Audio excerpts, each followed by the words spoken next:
नमस्कार मित्रों। जय श्री कृष्णा। मित्रों, अच्छे लोगों के साथ ही बुरा क्यों होता है? क्या आप जानते हैं कि ऐसा क्यों होता है? जो व्यक्ति दूसरों के साथ अच्छा व्यवहार करते हैं और सभी से मिलजुल कर रहते हैं, फिर भी उनके साथ बुरा क्यों होता है? लोग उन्हें बुरा भला कहते हैं और जब उनका बुरा समय आता है तो कोई भी उनके साथ नहीं होता। ऐसा क्यों होता है? चलिए अब एक अत्यंत महत्वपूर्ण कथा के माध्यम से समझते हैं कि अच्छे लोगों के साथ ही बुरा क्यों होता है। उससे पहले मित्रों, अगर आप हमारे चैनल पर नए हैं तो कृपया चैनल को अवश्य सब्सक्राइब कर लें और यदि यह वीडियो आपको पसंद आए तो इसे लाइक अवश्य कर दें। मित्रों, एक समय की बात है जब श्री कृष्ण अपने द्वारकाधीश महल में आराम कर रहे थे, तभी वहां नारद जी आ जाते हैं। भगवान श्री कृष्ण नारद जी को देखकर कहते हैं, हे नारद, आज क्या विशेष बात है जो आप इतनी तेज गति से मेरे पास आ रहे हैं? फिर नारद जी कहते हैं, हे प्रभु, आप तो सब कुछ जानते हैं, लेकिन फिर भी मैं आपसे उत्तर चाहता हूं कि ऐसा क्या कारण है जिसके चलते हमेशा अच्छे व्यक्ति के साथ ही बुरा होता है? ऐसा क्यों होता है कि हम किसी के साथ अच्छा करते हैं और वह हमारे साथ सदैव बुरा ही करता है? फिर भगवान श्री कृष्ण नारद जी से कहते हैं, हे नारद, आपने इस प्रश्न को पूछकर पूरी मानव जाति का उद्धार कर दिया है। हम आपको इस प्रश्न का उत्तर एक अत्यंत महत्वपूर्ण कथा सुनाकर देंगे, किंतु आपको इस कथा को शुरू से लेकर अंत तक पूरा अवश्य सुनना होगा, तभी आपको पता चलेगा कि अच्छे लोगों के साथ ही बुरा क्यों होता है। फिर नारद जी भगवान श्री कृष्ण से कहते हैं, हे प्रभु, आप जैसा कहते हैं मैं वैसा ही करूंगा। इसी के साथ साथ इस कथा को पूरे देवलोक और पृथ्वी लोक में भी सुनाऊंगा। भगवान श्री कृष्ण नारद जी से कहते हैं, हे नारद, एक समय की बात है, किसी नगर में एक पति पत्नी रहते थे। पति का नाम सुरेश था और पत्नी का नाम रामवती। भगवान की कृपा से उनके घर में किसी चीज की कमी नहीं थी, सारे सुख उनके पास थे। एक दिन उन दोनों में किसी बात को लेकर झगड़ा शुरू हो गया और वह झगड़ा इतना बढ़ गया कि पत्नी ने अपने पति को गाली दे दी।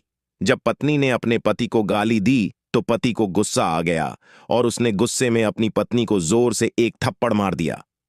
थप्पड़ लगने के बाद पत्नी भी पति से आग बबूला हो गई और उसने उल्टे सीधे शब्द कहे।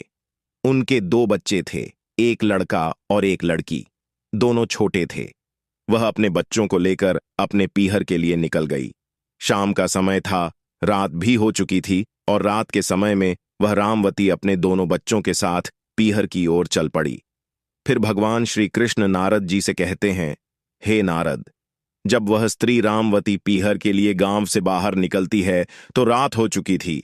उसके पीहर जाने के रास्ते में एक बहुत घना जंगल था। जब वह जंगल में पहुंची तो वहां एक साधु जी अपना आश्रम बनाकर रह रहे थे। वह अभी तक अपने आश्रम पर जाग रहे थे। तब उन्होंने देखा कि इतनी रात में एक स्त्री रामवती दो बच्चों के साथ जंगल की तरफ जा रही है। साधु जी ने सोचा, यह कहां जा रही है और क्यों? फिर उन्होंने मन में विचार किया कि इस स्त्री को रोककर पूछते हैं कि इतनी रात को वह इस जंगल के रास्ते पर क्यों जा रही है। लेकिन साधु जी ने सोचा, अगर मैं इसे रोकता हूं तो समाज उल्टा सीधा सोच सकता है कि एक साधु रात में एक स्त्री से बात कर रहा है। यह सोचकर वह साधु रुक गए, लेकिन स्त्री रामवती चलती चली गई।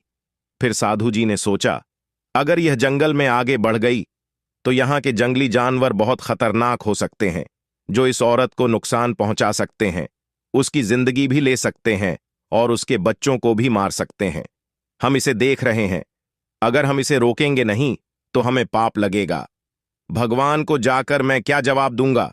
यह विचार करते हुए उस साधु ने ठान लिया कि अब जो होगा सो देखा जाएगा, लेकिन वह इस स्त्री रामवती को जरूर रोकेंगे और उससे पूछेंगे कि रात के इस समय में वह कहां जा रही है।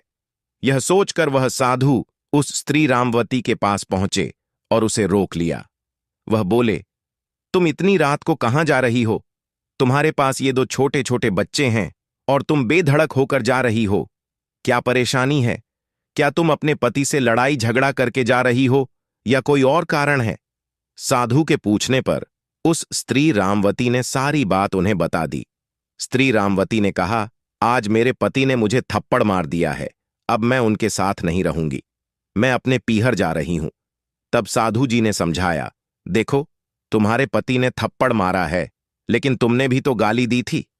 वही गाली सुनकर तुम्हारे पति ने गुस्से में आकर थप्पड़ मारा, लेकिन तुम्हारे गुस्से की यह सीमा उचित नहीं है।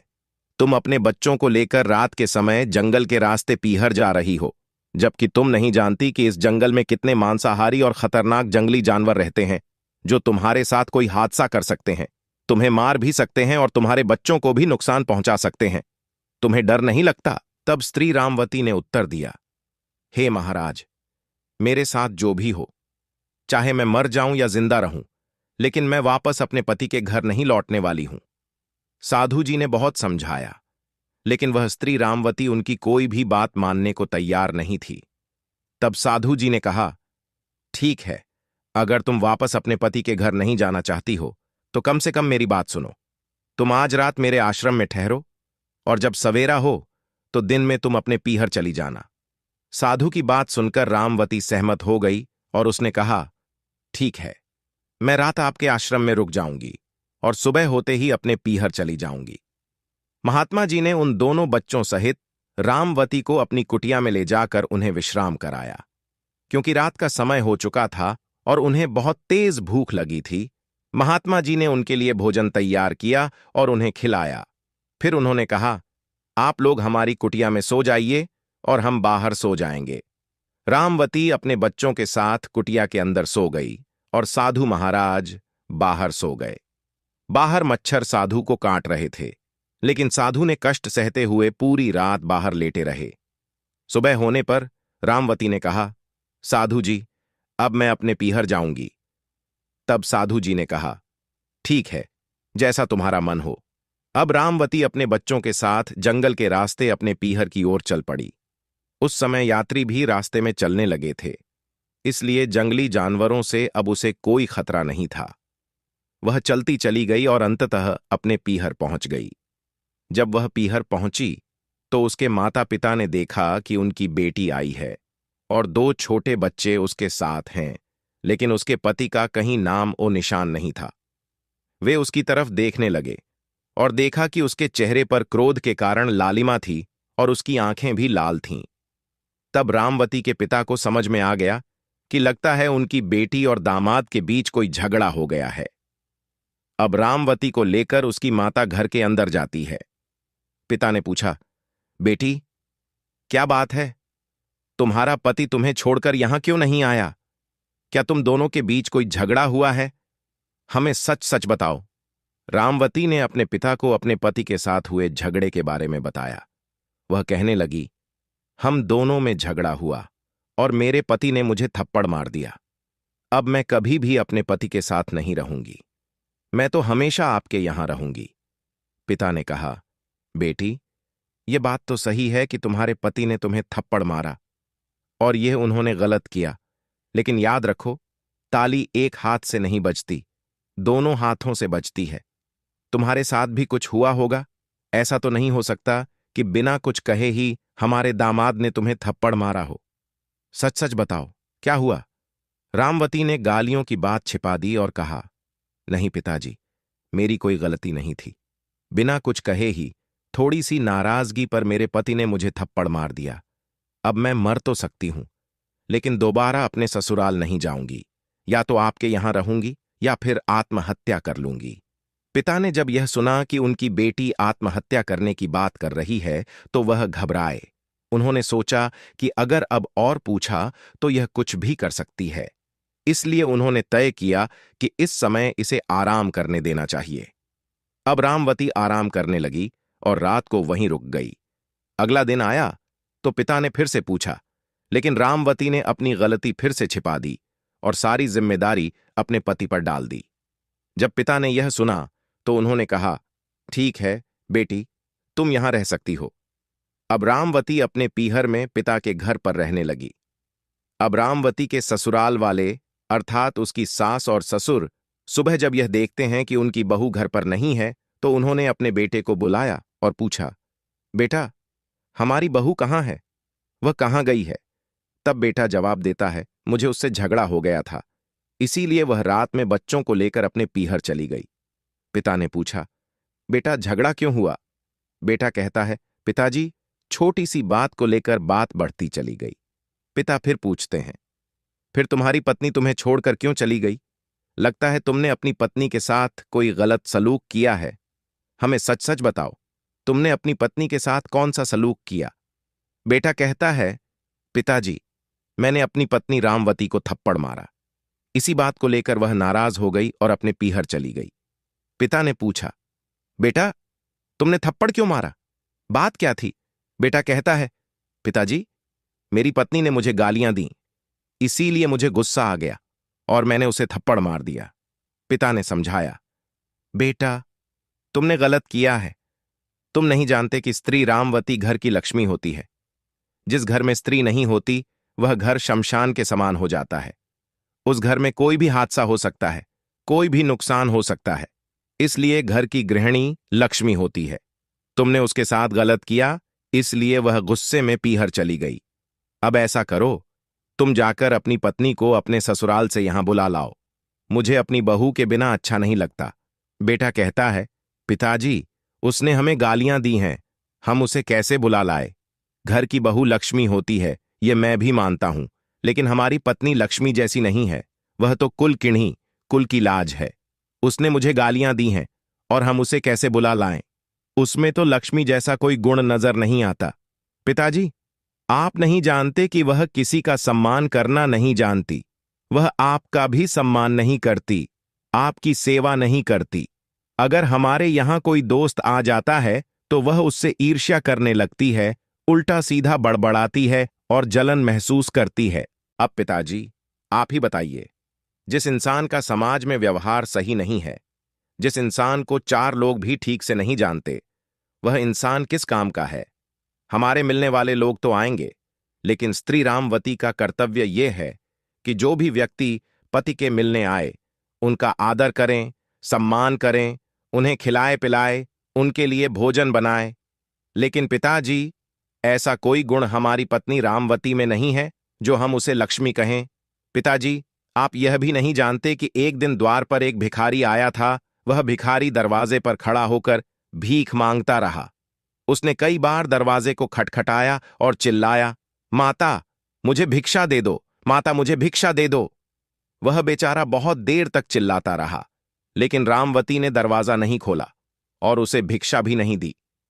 पिताजी, आप तो यह जानते हैं कि जो स्त्री रामवती भिखारी को भीख नहीं देती, वह लक्ष्मी कहने का अपना अधिकार खो देती है। क्योंकि अगर दुनिया में सबसे नीच काम है तो वह है भीख मांगना। भिखारी गिरा हुआ व्यक्ति माना जाता है। वह सिर्फ अपने पापी पेट के लिए अन्न मांगता है। अगर उसे कोई भीख नहीं देता तो वह इंसान और भी गिरा हुआ होता है। इसीलिए मेरी पत्नी में लक्ष्मी जैसा कोई रूप नजर नहीं आता है। लक्ष्मी वाला कोई गुण उसमें नहीं दिखता है। मैं उसे कैसे ससुराल बुला लाऊं? तब पिता ने बेटे को समझाया, बेटा, तुम अभी तक समझ नहीं पाए हो। तुम अज्ञान जैसी बातें कर रहे हो। यह सच है कि तुम्हारी पत्नी में लक्ष्मी का रूप नजर नहीं आता। वह भिखारी का सम्मान नहीं करती, तुम्हारे मिलने वालों से गालियां देती है, मैं यह मानता हूं। लेकिन तुम पत्नी का धर्म नहीं समझ पा रहे हो। पति का धर्म यह होता है कि अगर पत्नी पति को गालियां देती है तो वह भूल कर रही है। हो सकता है उसमें बुद्धि की कमी हो, या उसे यह ज्ञान न हो कि वह जो कर रही है वह गलत है। इसलिए पति का कर्तव्य है कि वह अपनी पत्नी को समझाए, उसे मार्गदर्शन दे और उसके अंदर ज्ञान भरे। अगर पत्नी गलत रास्ते पर जा रही है तो पति का सबसे बड़ा धर्म है उसे समझाना और उसे सही रास्ते पर लाना। पिता ने आगे कहा, तुमने क्या किया? तुमने अपनी पत्नी को थप्पड़ मार दिया। तुमने थप्पड़ तो मार दिया, लेकिन उसे समझाया नहीं। यही तुम्हारी गलती है। तुमने अपनी पत्नी को समझाने के बजाय उसे शारीरिक रूप से दंडित किया। यही गलत है। अब हमारा आदेश है बेटा, तुम अपने ससुराल जाओ और अपनी पत्नी को जल्दी से बुलाकर लाओ। पिता की बात सुनकर बेटा कहता है, ठीक है पिताजी, आप जैसा ठीक समझते हैं मैं वैसा ही करूंगा। लेकिन मुझे उसमें लक्ष्मी का रूप नजर नहीं आता। हम दोनों के बीच कैसे बनेगी? पिता ने कहा, बेटा, तुम फिर वही अज्ञानता वाली बातें सोच रहे हो। पहले उसे बुला लाओ, फिर मैं उसे समझाऊंगा और तुम भी उसे समझाना। देखना वह कैसे अपने अच्छे रास्ते पर लौटेगी। पिता की बात को मानते हुए बेटा अपनी पत्नी को बुलाने के लिए ससुराल की ओर चल पड़ा। वह उसी रास्ते से जा रहा था जिस रास्ते से रामवती अपने बच्चों को लेकर पीहर गई थी। वही जंगल का रास्ता था। जब वह जंगल में पहुंचता है तो वह देखता है कि उसकी छोटी बेटी की एक चप्पल जमीन पर पड़ी हुई है। जैसे ही उसने अपनी बेटी की चप्पल देखी, वह घबरा गया और सोचने लगा कि इस घने जंगल में क्या हमारी पत्नी और बच्चों के साथ कोई दुर्घटना या हादसा तो नहीं हो गया। उसने घबराहट को अपने ऊपर काबू पाया और आगे बढ़ता चला गया। जब वह अपने ससुराल पहुंचा तो उसकी पत्नी दरवाजे पर बच्चों के साथ खड़ी थी। जैसे ही पत्नी ने अपने पति को आता हुआ देखा तो उसने बच्चों से कहा, बच्चों, तुम्हारे पिताजी आ गए हैं, उनके पास जाओ। बच्चों को उसने उनके पिता के पास भेज दिया और खुद दरवाजा बंद करके अंदर चली गई। बच्चे अपने पिता के पास जाकर उसके शरीर से लिपट गए और प्यार करने लगे, और वह पिता भी बच्चों से गले मिलकर प्यार करने लगा। रात भर अपने ससुराल में ठहरने के बाद जब सवेरा हुआ तो सास ससुर अपनी बेटी को लेकर दामाद के पास पहुंचे। उन्होंने दामाद से कहा, बेटा, तुम दोनों में झगड़ा हुआ तो तुमने अपनी पत्नी को थप्पड़ क्यों मारा? ऐसा तुमने क्यों किया? सास ने कहा, वह कह रही है कि हमारी कोई गलती नहीं थी, थोड़ा सा झगड़ा हुआ था, लेकिन इसी बात पर तुमने हमारी बेटी को थप्पड़ मार दिया। तुमने ऐसा क्यों किया? तब दामाद ने जवाब दिया, पिताजी, आपकी बेटी अपनी गलती नहीं बताएगी, वह सारे दोष मुझे ही बताएगी, यह मुझे मालूम है, लेकिन इसकी गलती है। ससुर ने पूछा, बेटा, वह गलती क्या थी? तब दामाद ने बताया, थोड़ी सी बात को लेकर झगड़ा हुआ और इसने मुझे गालियां दी। जब इसने गालियां दी तो मुझे गुस्सा आ गया और मैंने इसे थप्पड़ मार दिया। और पिताजी, आप ही बताइए, हमारी परंपरा कहती है कि स्त्री घर की लक्ष्मी होती है। जब लक्ष्मी पति का सम्मान नहीं करेगी, उसे गालियां देगी, तो उससे बड़ी गलत बात एक स्त्री के लिए क्या हो सकती है? इसीलिए मैंने इसे थप्पड़ मारा। पिता ने अपनी बेटी की हरकत सुनने के बाद कहा, बेटी, क्या तुमने सच में ऐसा किया था? इसका मतलब तुमने हमसे झूठ बोला है और तुमने अपने पति को गालियां दी हैं। तब बेटी चुपचाप खड़ी रही। पिता को गुस्सा आ गया और उन्होंने कहा, तुम हमारी बेटी होने से पहले एक स्त्री हो और अब तुम किसी की पत्नी भी बन चुकी हो। स्त्री होते हुए अब तुम मां भी बन चुकी हो। तुम्हारे 2 बच्चे हैं। तुमने न तो अपने पति का धर्म निभाया, न ही मां का धर्म। तुम बच्चों को लेकर यहां आ गई हो, लेकिन तुम्हें उनके भविष्य की कोई चिंता नहीं है। तुमने अपने ससुराल को छोड़कर यहां आकर अच्छा नहीं किया। सबसे अच्छा यही होगा कि तुम अपने पति के साथ वापस अपने ससुराल लौट जाओ। बेटी ने कहा, पिताजी, मैं मर तो सकती हूं, लेकिन अपने ससुराल उनके साथ कभी नहीं जाऊंगी। पिता ने समझाया, बेटी, तुम्हारे अंदर अभी क्रोध भरा हुआ है और यह अज्ञान तुम्हें सही रास्ते से भटका देगा। पिता ने अपनी बेटी से कहा, हमारा कोई नुकसान नहीं होगा, क्योंकि जो धर्म हमारा था हमने वह निभा दिया। तुम्हारा विवाह कर दिया और तुम्हें सुव्यवस्थित कर दिया। अब तुम्हारा धर्म है कि तुम अपने जीवन को सही तरीके से निभाओ और आगे बढ़ो। अगर तुम हमारे यहां रहती हो तो कितने दिन तक रहोगी? जरा सोचो। हम जब तक जीवित हैं तब तक तुम यहां रह सकती हो, लेकिन हमारी जिंदगी का कोई ठिकाना नहीं है। हम अब बूढ़े हो चुके हैं और कब हम इस दुनिया को छोड़कर चले जाएंगे इसका कोई भरोसा नहीं है। पिता ने आगे कहा, लेकिन जब हम नहीं होंगे तो मैं नहीं मानता कि तुम्हारे भाई और भाभी तुम्हें सही तरीके से रखेंगे। हो सकता है कि वे तुम्हें ताने मारे, तुम्हारा अपमान करें।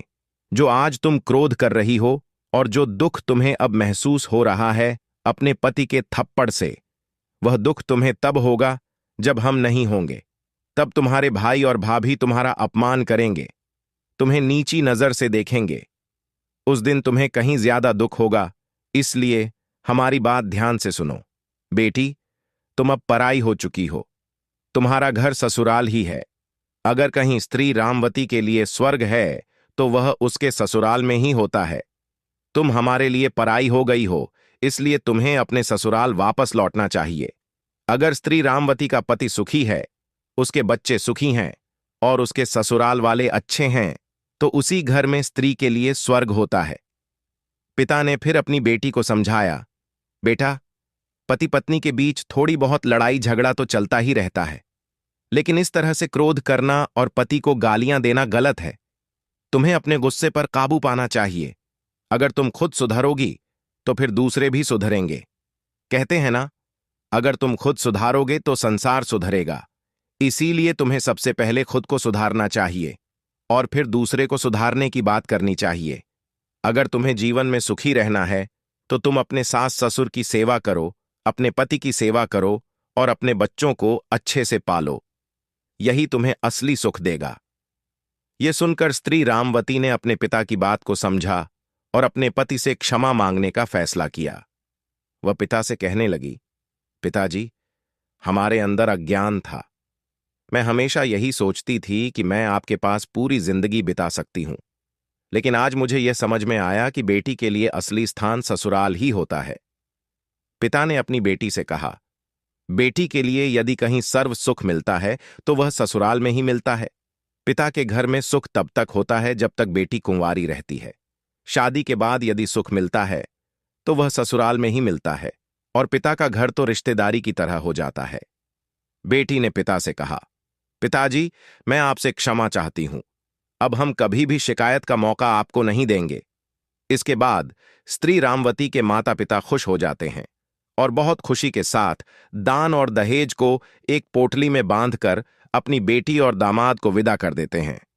वह पोटली, जिसमें दान और दहेज था, लेकर वह पति अपनी पत्नी और बच्चों के साथ घर की ओर चल देता है। वह उसी जंगल के रास्ते से आ रहा था। रास्ते में वह पति अपनी पत्नी से पूछता है, हमें हमारी बेटी की चप्पल इस रास्ते में पड़ी मिली थी। मैं घबरा गया था। ऐसा क्यों हुआ? तुम रात में कहां थीं? कैसे आईं? पत्नी ने जवाब दिया, हे स्वामी, जब मैं रात में आ रही थी तो एक साधु ने मुझे रास्ते में रोक लिया था और जब सवेरा हुआ तब मैं वहां से निकली। जाते समय साधु ने कहा था, पुत्री, जब तुम कभी भी अपनी ससुराल लौट कर आओ तो हमसे मिलकर जाना। पति कहने लगा, ठीक है, हम महात्मा से मिलकर ही चलते हैं, क्योंकि वह आश्रम रास्ते में ही था। पत्नी और बच्चे के साथ वह पति महात्मा जी के आश्रम पहुंच जाता है। महात्मा जी स्नान कर रहे थे। जब महात्मा ने स्त्री रामवती को देखा तो उन्होंने तुरंत पहचाना कि यह वही स्त्री है जो रात में उनकी कुटिया में ठहरी थी। साधु उनकी ओर आते हुए कहता है, हे अभिभावकों, आप सभी यहां विश्राम करें। मैं स्नान और पूजा करने के बाद आपसे मिलने आता हूं। महात्मा स्नान करते हैं, पूजा पाठ करते हैं और फिर उनके पास पहुंचते हैं। महात्मा जी कहते हैं, बेटी, उस दिन मैंने तुम्हें समझाया था, लेकिन तुमने मेरी बातों को नहीं माना। स्त्री रामवती के लिए सर्व सुख अगर कहीं है तो वह ससुराल ही है। आज तुम लौट कर आ गई हो। स्त्री रामवती महात्मा जी से क्षमा मांगते हुए कहती है, हे महाराज, हमसे गलती हो गई थी। क्रोध में आकर मैं अपने पीहर चली गई थी, लेकिन अब हमें यह समझ में आया कि आप सत्य कह रहे थे। स्त्री रामवती के लिए सर्व सुख उसके पति और ससुर के घर में है। अब स्त्री रामवती अपने पति के साथ महात्मा जी से आशीर्वाद लेकर अपनी ससुराल लौट आती है।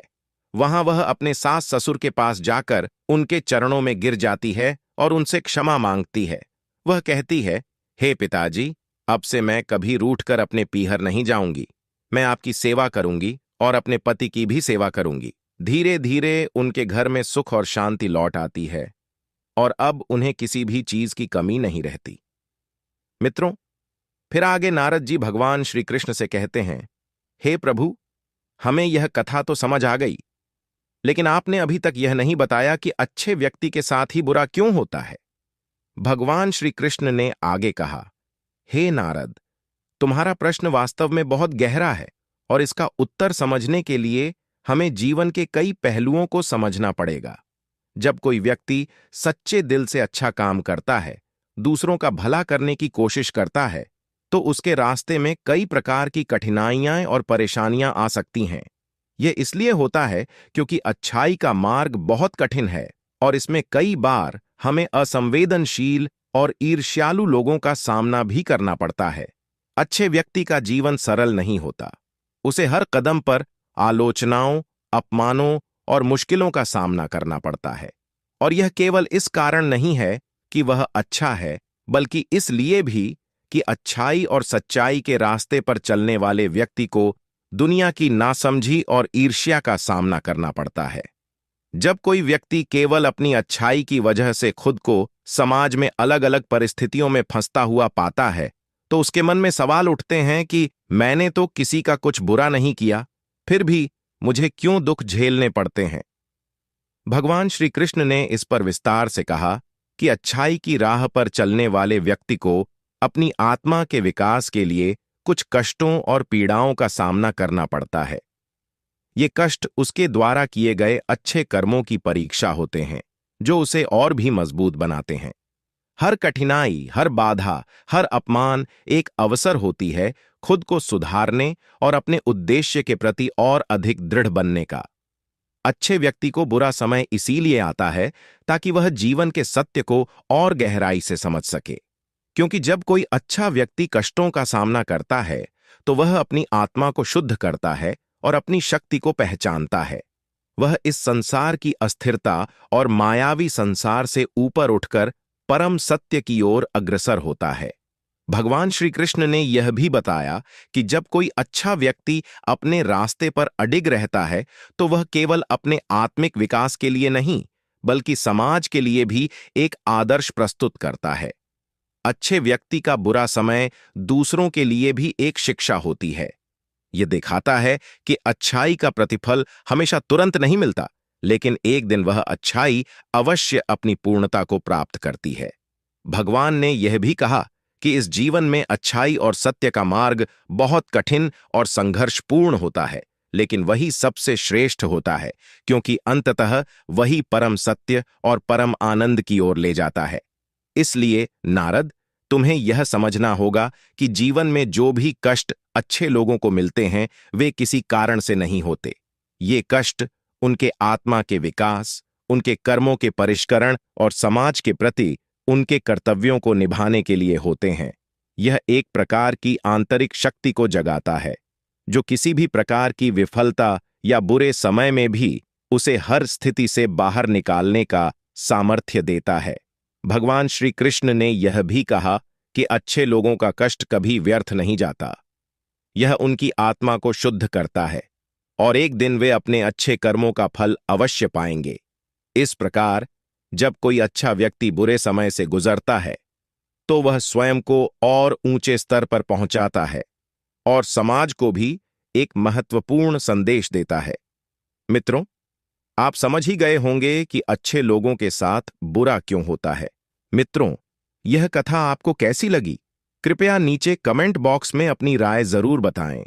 मित्रों, अगर आपको यह वीडियो पसंद आया हो तो इसे लाइक करें और चैनल को सब्सक्राइब करना न भूलें। साथ ही बेल नोटिफिकेशन को ऑल पर सेट कर लें, ताकि हर नया वीडियो सबसे पहले आपके पास पहुंचे और आप तुरंत देख सकें। मित्रों, इस वीडियो को अंत तक देखने के लिए आप सभी का बहुत बहुत धन्यवाद।